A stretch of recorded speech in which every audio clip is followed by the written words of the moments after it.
Hello viewers, আসসালামু আলাইকুম। আজকে আপনাদেরকে একদম দিনের বেলা নিয়ে আসলাম লটকন বাগান দেখানোর জন্য। তো দেখেন, লটকন আলহামদুলিল্লাহ নরসিংদীতে খুব ভালো জন্মায়েছে।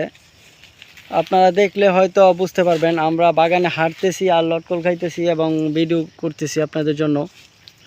লটকন কিন্তু এটা সব এলাকার ফল না, এটা মূলত একটু উঁচু এলাকা এবং লাল মাটিতে বেশি জন্মায়।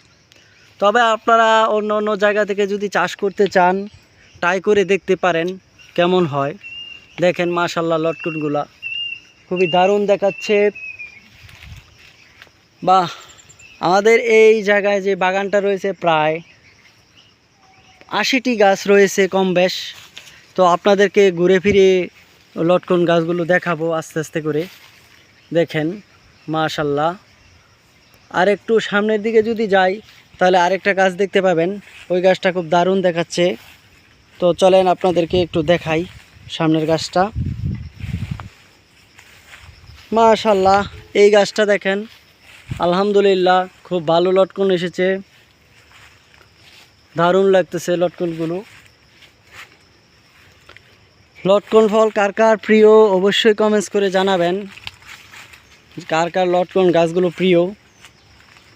মাশাল্লাহ, গাছটা একটু ছোট ছোট হলেও প্রায় আলহামদুলিল্লাহ প্রায় 30 কেজির মতো লটকল হবে এই গাছে।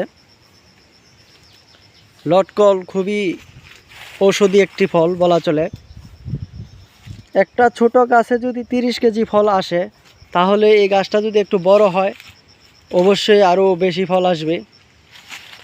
আপনি কি লটকল চাষি? জি। তাহলে এই যে লটকন দেখতেছি, মানে লটকন চাষ কেমন, মানে কেমন লাভবান? অনেক লাভবান। মাশাল্লাহ, মানে লটকন চাষ করলে জীবিকা নির্ভর করা সম্ভব? হ্যাঁ, সম্ভব। আচ্ছা, তাহলে দেখেন মাশাল্লাহ, লটকনগুলো দারুণ দেখাচ্ছে।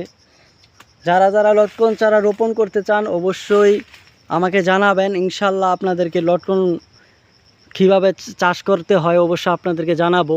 দেখেন গাছের উঁচু পর্যন্ত দেখালাম। তো সবাইকে অসংখ্য ধন্যবাদ পাশে থেকে সাপোর্ট করার জন্য।